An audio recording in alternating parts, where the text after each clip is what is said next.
Hello,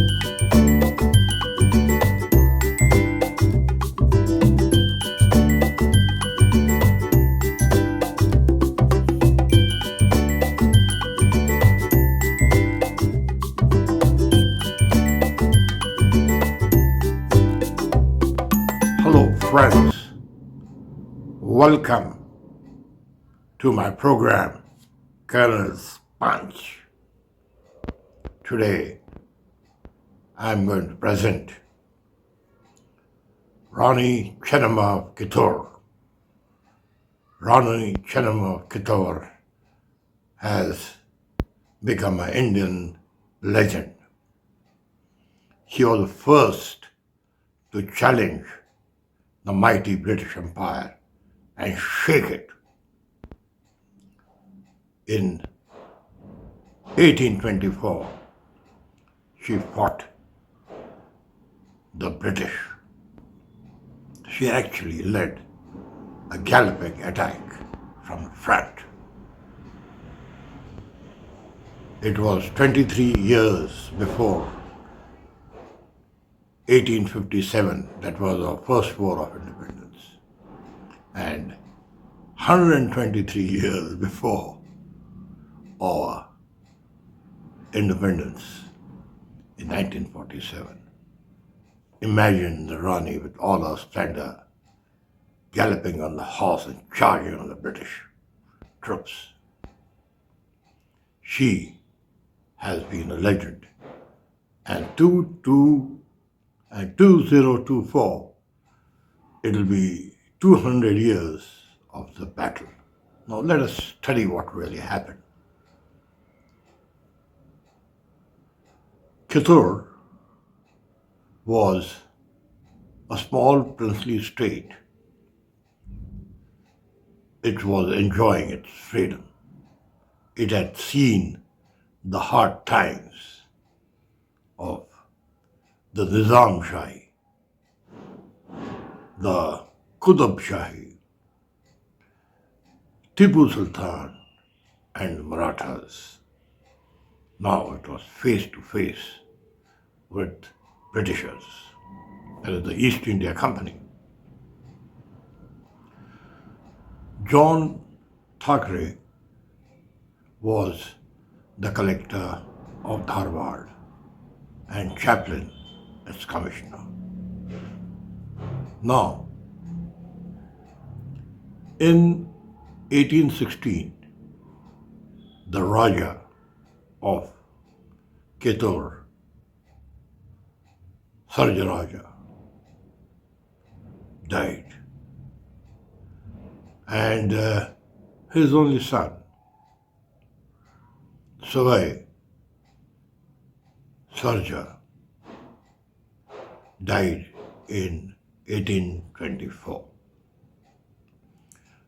Now, this death took place on 12th September 1824 and Rani Chennamma on 11th September 1824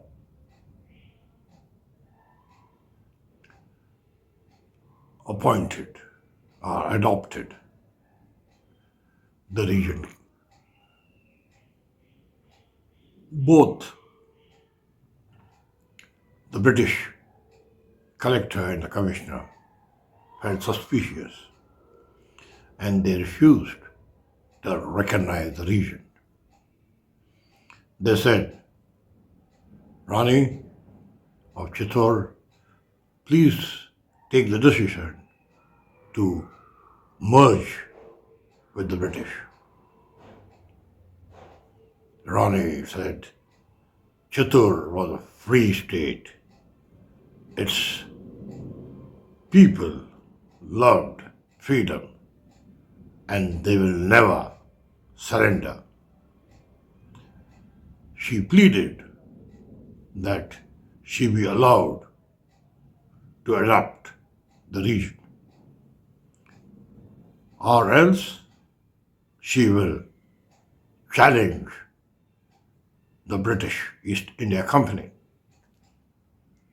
Well, the Britishers pressed hard and notified the Rani of Kittur to merge with the British. Rani was adamant. Rani was a very, very brave woman. She was good in military tactics and administration. She was prepared to fight it out. She also prepared the Kittur fort and 3 more surrounding forts to hold on and fight. She had a well-trained cavalry, guns and infantry, and she was very much a beloved leader of Kittur. On 20th October 1824, the clock moves forward and a small British force enters the Kittur fort. It seizes the treasury and also the jewels. It went a step further, wanted to arrest some key followers of the Rani.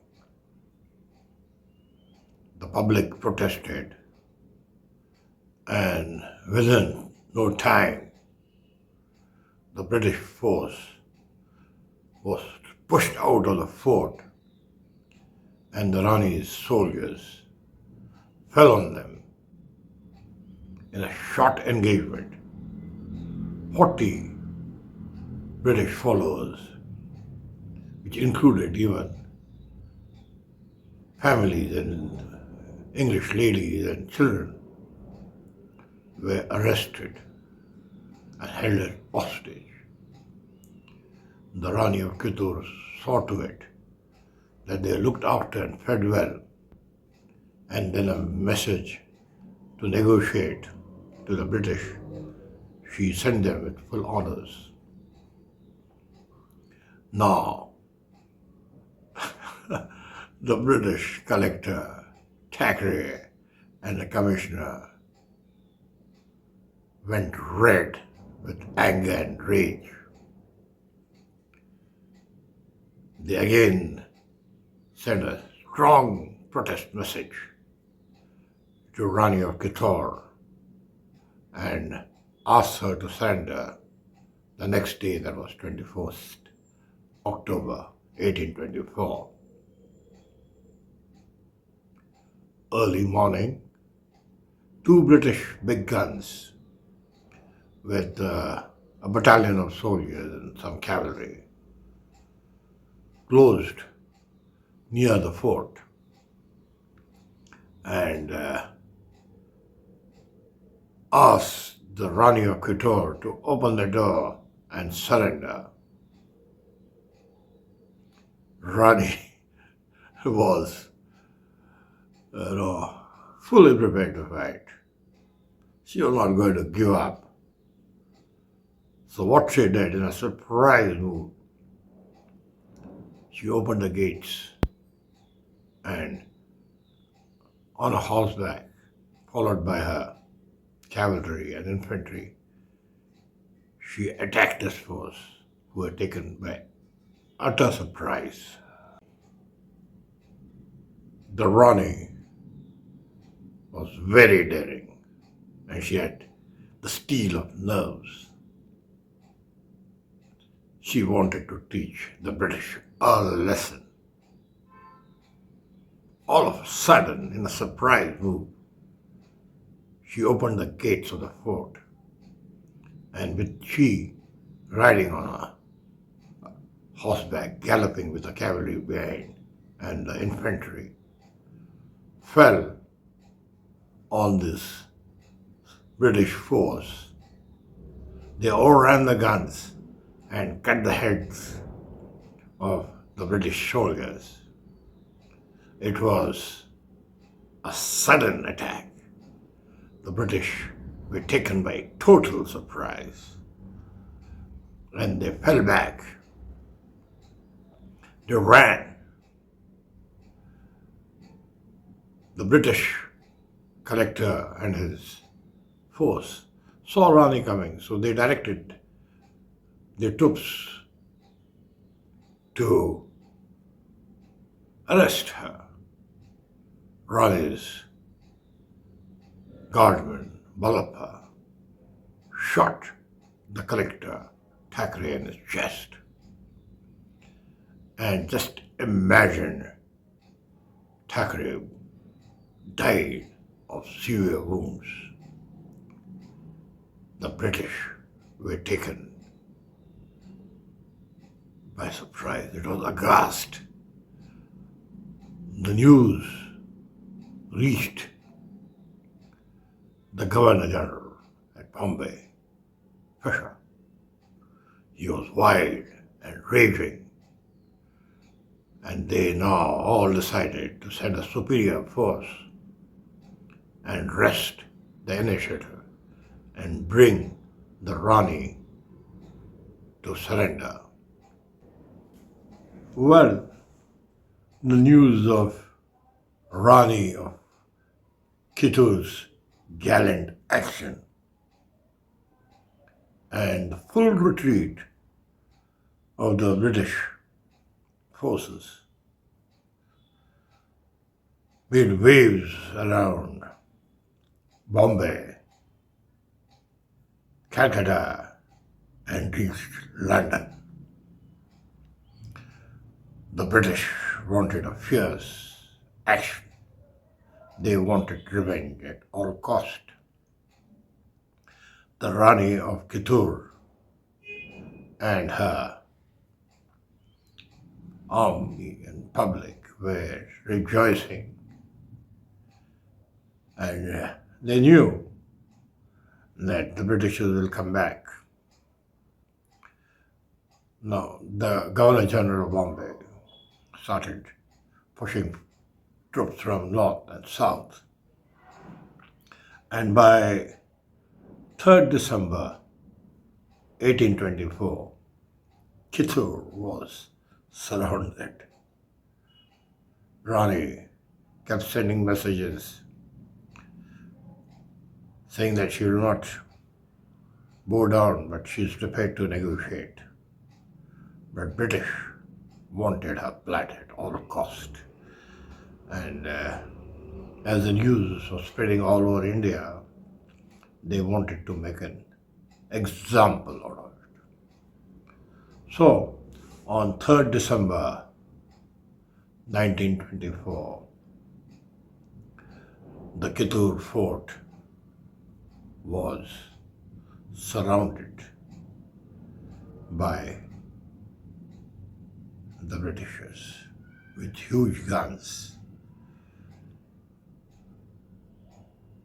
attacking and blasting the walls of the Kittur fort.